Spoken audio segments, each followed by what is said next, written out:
মহাভারত।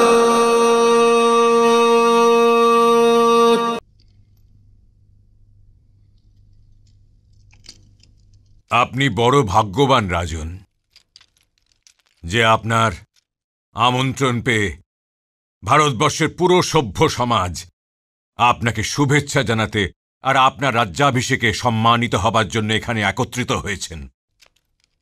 আমি নিজের দীর্ঘ জীবনে ঋষিদের এমন সমাগম কখনো দেখিনি। এনাদের এখানের উপস্থিতি এই কথাটাকেই প্রমাণ করছে যে এই রাজ্যতে আর এই রাজসভাতে সর্বদা ঈশ্বরের আশীর্বাদ বর্ষণ হতে থাকবে। রাজন, আপনার সকল আত্মীয় স্বজন এখানে এসেছেন। এই সম্মানী অতিথিদের আপ্যায়ন করুন, আলাদা আলাদা গুণীর পূজা করুন। যথা আজ্ঞা। কিন্তু প্রথমে কার পূজা করব পিতামহ? যে সর্বশ্রেষ্ঠ। তবে প্রথমে মহারিষি ব্যাসের পূজা করব না আপনার? না এই মহর্ষির আর না আমার। আজ আপনি ধর্মের প্রতিবিম্ব রাজন। আপনার দুচোখের তো এটা দেখে নেওয়া উচিত ছিল, শুধু এই সভাতেই নয়, পুরো ত্রিলোকে যদুবংশ শিরোমণি বাসুদেব শ্রীকৃষ্ণ ব্যতীত অন্য কারোর অগ্রপূজা হতেই পারে না। আর আমি এই জন্য বলছি না যে ইনি আমার প্রিয় হন।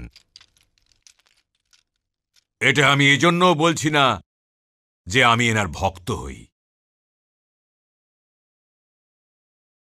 আপনারা কি এটা দেখছেন না যে ভারতবর্ষের এতগুলো ঝলমলে মুকুটের মধ্যে ইনি এমনভাবে প্রতীত হচ্ছেন যেন তারাদের আলোকমালার মাঝে চন্দ্রমা? আর যখন চন্দ্রমার দর্শন হচ্ছেই, তখন তারাদের দিকে কেই বা চাইবে?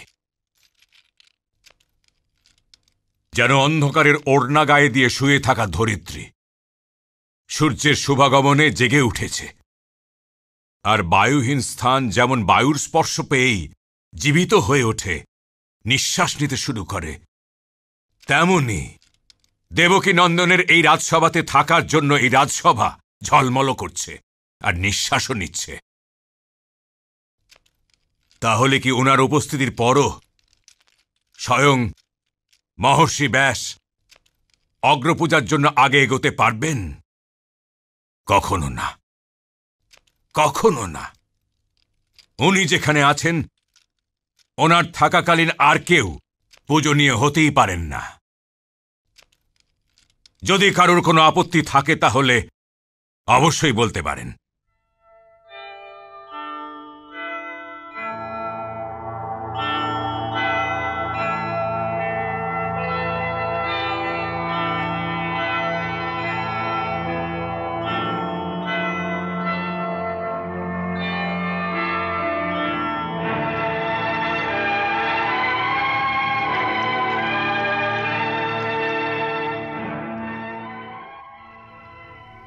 আপনার আসন গ্রহণ করুন দেবকী নন্দন, আসুন।